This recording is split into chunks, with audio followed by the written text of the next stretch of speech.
Hi YouTube, Coinpicker here. This morning I went to my local flea market and today was Silver Bonanza Day. First of all, I made it like a beeline to one of the vendors.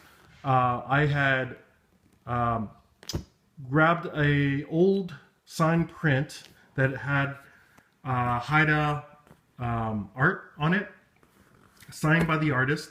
And I got that last year, I believe last year. I showed it on YouTube.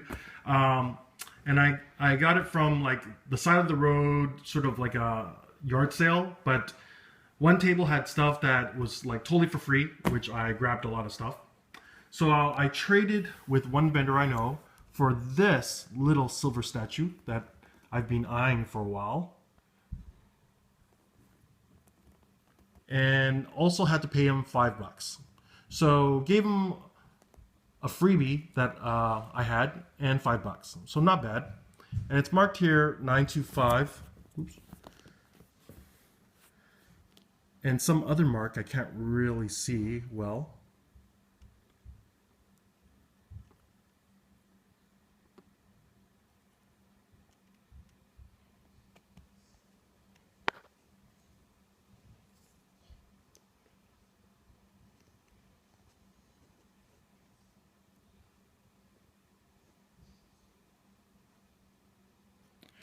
So it's some sort of thick silver foil hammered into shape, and I'm pretty sure it's filled. I did have a peek underneath here.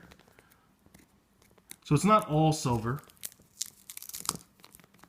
Some sort of tar and other weighted material in there. And I had asked other vendors what they thought of it, and some people said it must be worth like $100, $150.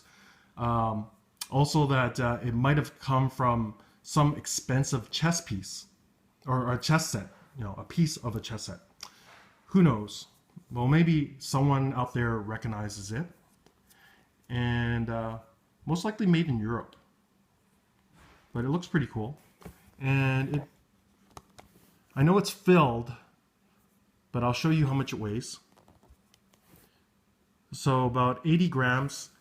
Let's say the silver content is, let's say, a third of that. So that's like an ounce of silver. So not bad for $5, and something I got for free. From the same vendor, I did pick up 2 silver spoons that I found in his display case. And these 2 cost me $15. He wouldn't go any lower.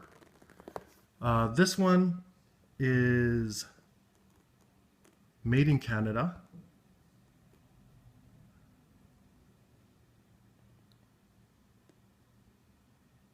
Let's see if it'll focus.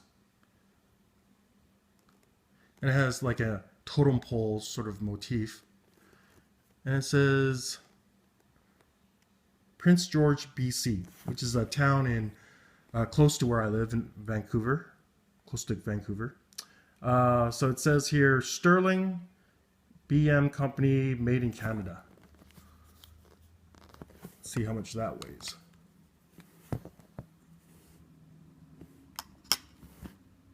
So almost 7 grams. And the next one, which is much older, I think this one's probably like made in the 60s or 70s. This one, I believe it's turn of the century. Have a look at this. It shows a gold panner, another gold miner, and then a bucket. And if you see here, it says Golden Gate, San Francisco. You don't even see a bridge on it yet. So I think this is like turn of the century, maybe 1900. And it also says Sterling on the back.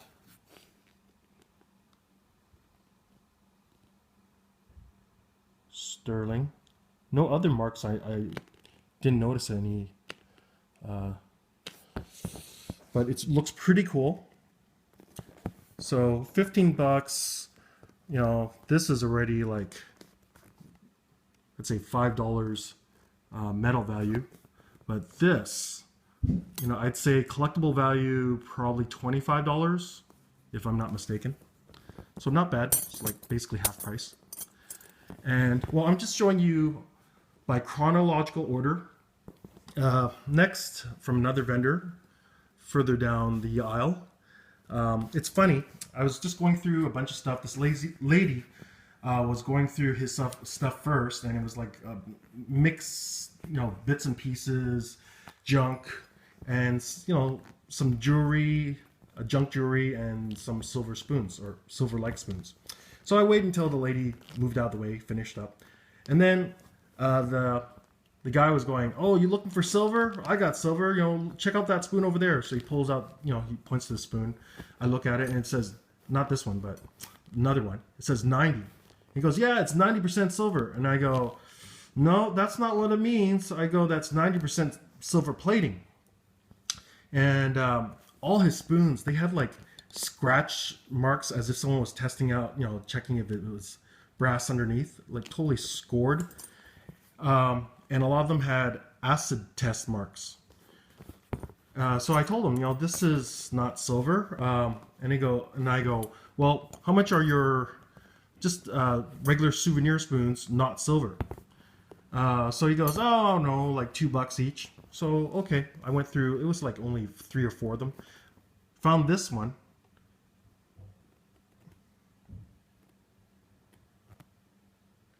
Doesn't have any markings. It has a ship. Well, it says Paris in the bowl. And it had an acid test mark, which I've already polished it, so you only see a little bit of a trace. And on the bottom, again, there was like really harsh scratch tests, and I polished it as best I could. And I did notice something in the bowl, like this mark right here. And I, coming from Paris, I thought, okay, it might have these European type marks.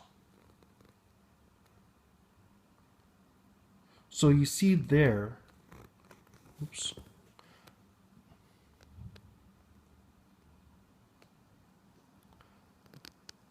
That's what you call the goddess Minerva, the Greek goddess Minerva. And they basically assay marks, like the government tests the silver and they put this sort of guarantee mark on it. I didn't, I did the research afterwards, but I recognized that this was one of those types of marks. Pretty cool. So, I told the guy, "Hey, since it's scratched and I have to buff it out, how about $1?" And he said, $1.50. I go, no, $1. And he said, "Oh, okay, sure." So the irony is, he was trying to pass off a plated spoon as a sterling spoon, but at the end of the day, I got the sterling spoon for the price of a plated spoon. So pretty cool. Anyways, this video is getting a bit on the long side, so I will make a part 2, as each item has its own little story attached to it. So I will talk to you some more in part 2.